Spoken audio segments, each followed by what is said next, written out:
রাষ্ট্রপতি পদে কি এবার আসছে বড় কোনো রাজনৈতিক চমক? অগাস্টে যদি দেশের নতুন রাষ্ট্রপতি নির্বাচনের প্রক্রিয়া শেষ হয়, তাহলে প্রশ্ন একটাই, বঙ্গভবনের পরবর্তী বাসিন্দা কে? আর এই প্রশ্নের উত্তর খুঁজতে গিয়ে রাজনৈতিক অঙ্গনে সবচেয়ে বেশি উচ্চারিত হচ্ছে বিএনপির মহাসচিব মির্জা ফখরুল ইসলাম আলমগীরের নাম। রাষ্ট্রপতি নির্বাচন নিয়ে এখনো আনুষ্ঠানিক ঘোষণা আসেনি, কিন্তু সরকারের প্রস্তুতি, নির্বাচন কমিশনের তৎপরতা এবং রাজনৈতিক অঙ্গনের আলোচনা সব মিলিয়ে বিষয়টি ইতোমধ্যে বেশ জমে উঠেছে। সংশ্লিষ্ট সূত্রের বরাতে প্রকাশিত প্রতিবেদনে বলা হচ্ছে, জাতীয় সংসদের পরবর্তী অধিবেশনের অপেক্ষা না করে অগাস্টের দ্বিতীয় বা তৃতীয় সপ্তাহেই রাষ্ট্রপতি নির্বাচন হতে পারে। তবে চূড়ান্ত সময়সূচি এখনো নির্ধারিত হয়নি। ঘটনার শুরুটা অবশ্য আরো কয়েকদিন আগে।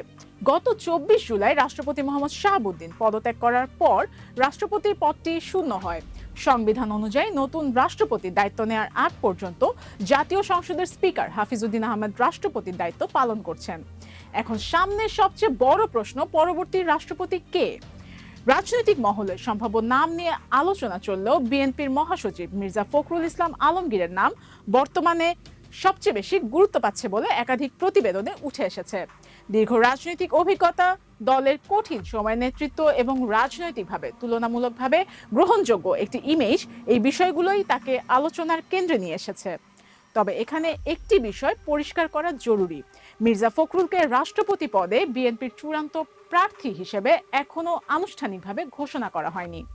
অর্থাৎ আলোচনা আছে, সম্ভাবনা আছে, কিন্তু সিদ্ধান্ত এখনো চূড়ান্ত নয়। অন্যদিকে রাষ্ট্রপতি নির্বাচন কিভাবে হবে সেটিও গুরুত্বপূর্ণ।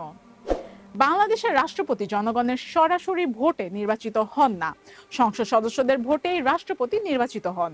ফলে ক্ষমতাসীন দলের মনোনয়ন এবং সংসদীয় সমীকরণই শেষ পর্যন্ত নির্বাচনের ফল নির্ধারণে বড় ভূমিকা রাখবে। এদিকে নির্বাচন কমিশনও সাংবিধানিক প্রক্রিয়া অনুযায়ী প্রস্তুতি নিচ্ছে।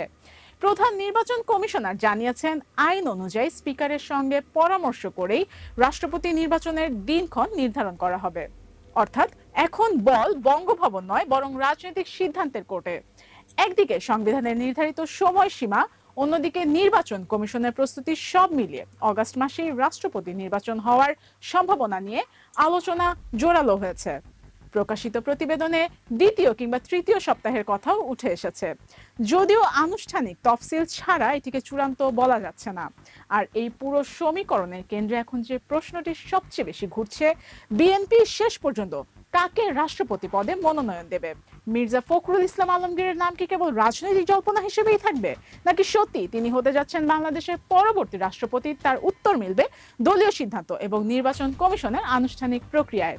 তাই এখন বাংলাদেশের রাজনীতির অন্যতম বড় প্রশ্ন, বঙ্গভবনের নতুন মুখ কে? উত্তর জানতে চোখ রাখতে হবে অগাস্টের রাজনৈতিক সমীকরণের দিকে। আফরিন প্রিয়া, টাইমস 24।